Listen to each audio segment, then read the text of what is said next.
셋째 날 설교입니다. 국제구호단체이며 미션 엔조인 기아대책 직원들은 본인들의 사역이 감동이라고 말합니다. 그 이유는 수해 현장과 모금 현장에서 기적 같은 사건들이 계속 일어나기 때문입니다.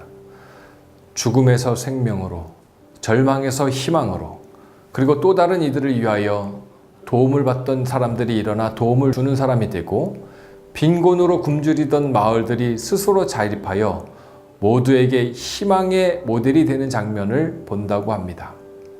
그런 일이 가능했던 것은 기꺼이 기쁨으로 십자가를 지는 분들 때문이라고 합니다. 자신은 말기암 선고를 받았지만 자신이 후원하는 아이들과 사업이 지속되기를 바라는 마음으로 오히려 후원을 늘리는 후원자들과 생명과 같은 거액의 퇴직금을 모두 들이시는 분들과 유산을 이웃에게 환원하시는 후원자분들, 그리고 사역의 현장에서 고난의 현실 가운데로 들어가 스스로 제물이 되는 선교사님들의 십자가가 모든 열방에서 생명이 살아나는 기적으로 나타난다고 합니다. 오늘 주님의 십자가는 어디에 있습니까? 그저 예배당 강대상 뒤에 매달려 장식처럼 치장되어 인테리어의 일부가 되고 있지는 않습니까? 살아있는 능력의 십자가는 누군가의 생명 살리기 위해 황무한 땅과 신음하는 피조물들을 위해 오늘도 골고다의 언덕을 오르고 있고 갈보리의 언덕에 쉼없이 세워지고 있습니다. 십자가의 은혜는 예수 그리스도에 의하여 완료되었고 그리스도인들에 의하여 현재 진행되고 있습니다. 기아대책은 북한의 어둡고 어려운 시절, 무엇보다도 힘든 시기를 지나며 하나님의 부르심에 즉각 응답하는 이들을 통하여 말없이 사랑이신 복음을 빵으로 공급하였습니다. 생명이신 주님을 유실수 나무로 공급하여 헐벗은 산을 덮어갔습니다. 기아대책은 다만 그리스도의 부르심에 응답하였고 주님의 눈물이 있는 곳에 함께 했습니다.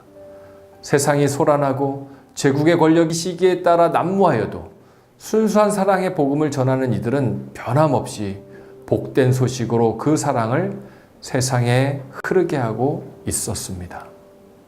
오늘도 말없이 십자가를 지고 가는 숨은 그리스도인들에 의해서 하나님의 나라가 세워져 가고 있습니다. 보여주시고 명령하셨을 때 주저하지 않았고 우리의 어려움으로 멈추지 않았습니다.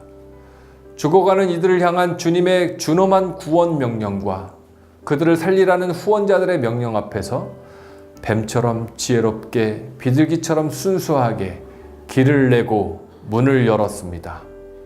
우리는 보았고 경험했습니다. 십자가는 그리스도인이 승리하는 비결입니다. 십자가는 그리스도인이 기적을 만드는 비결입니다. 십자가는 사랑하는 방법과 내용입니다. 십자가는 하나님이 자신을 우리에게 계시하실 때 사용하신 방법입니다. 십자가는 우리가 세상에 하나님을 나타내는 방식입니다. 그래서 그리스도인들은 오직 십자가로 인하여 살고 십자가로 인하여 능력을 나타냅니다. 우리가 징벌을 받아서 헌신하는 것이 아닙니다. 우리가 받은 은혜가 너무 크고 벅차서입니다. 우리가 하나님에게 맞고 고난당하는 것이 아닙니다. 우리가 생명과 같은 것을 내어주는 것은 다만 십자가를 높이 세우려는 것입니다. 그것이 생명을 살리는 길이기 때문입니다. 그리고 그렇게 그리스도의 길인 십자가의 도를 전하여 함께 회복하고 치유되어 구원에 이르게 하려는 것입니다.